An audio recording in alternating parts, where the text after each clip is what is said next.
We reached the end of the franchise here. It all comes down to this 2009's Friday the 13th, which is not a favorite of mine, but I will watch it from time to time.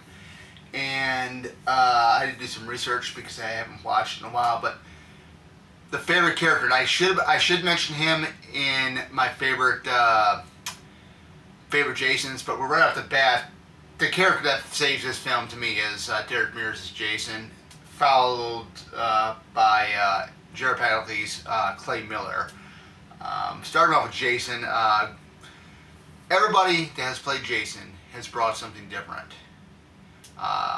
We go back from the very first film of Ari Lehman, Steve Dash, Richard Brooker, Ted White, C.J. Graham, Kane Hodder, Ken Kirzinger, and then we get to Derek Mears, which is a phenomenal job. And this is the first time we get to see a human Jason. The last time we saw a human Jason was in the final chapter.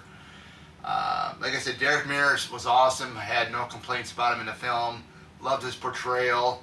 The only thing I kind of would... I think what I would have made different about the film was the fact it's not trying to combine the first four films together. I know Marcus Nippel, who directed the Texas Chainsaw Massacre remake back in 2003, directed this. You could feel there was a little bit of Texas Chainsaw Massacre remake vibes with this film. But Derek Mears, awesome Jason.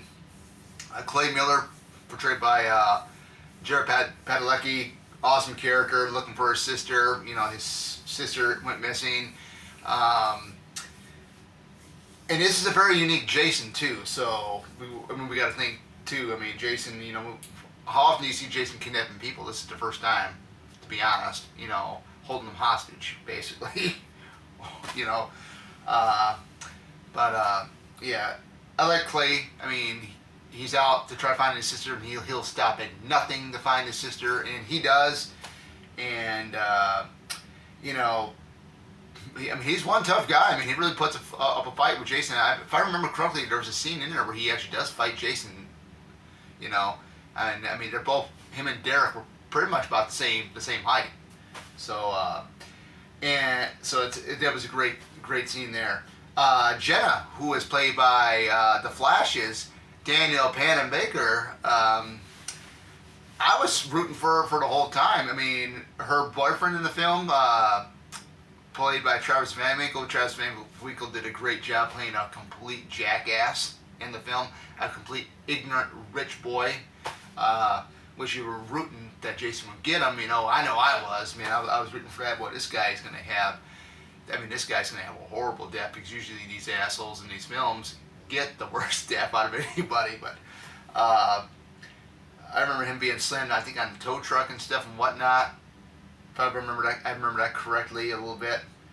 I don't know if there was something more to it, but Jenna, girl next door, and they picked a great actress to play her too, because Danielle Panabaker is the girl next door. She's a natural beauty, guys. If you guys know who I'm talking about, have seen her in like the Flash stuff, you'll know what I'm talking about. I was rooting for her. I thought she was going to make it, along with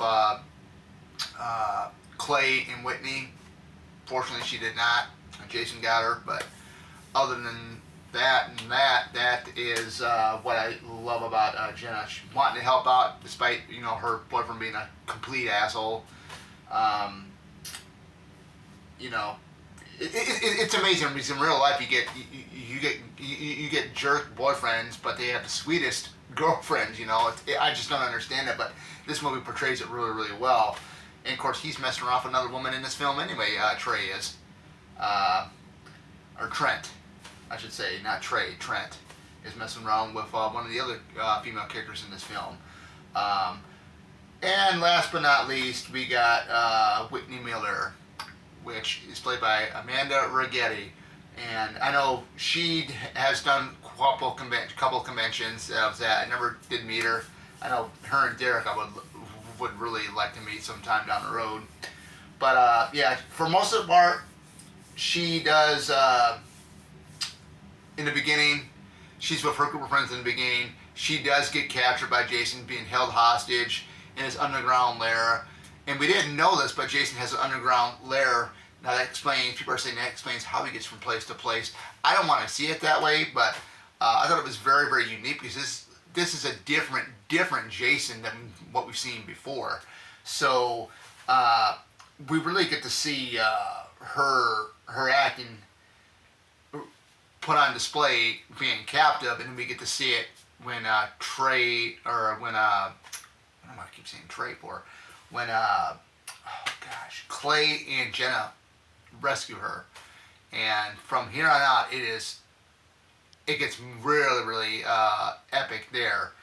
But yeah, I mean, what can I say about 2009 remake? I saw it in theater.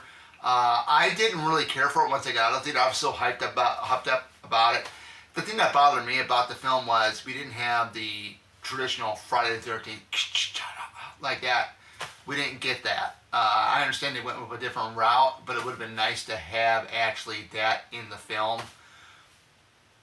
You know, further ado, you know, people are going to do things differently, you know, especially when it's a remake. But it just didn't feel like a Friday the 13th to me. Jason was there, but it just didn't feel like a Friday the 13th there for me. I didn't really see the final chapter vibes in the film whatsoever. I did see the vibes for, you know, of course, you got the part one with the mother, and then you do get the part two because of the sack. Then you get the part three with the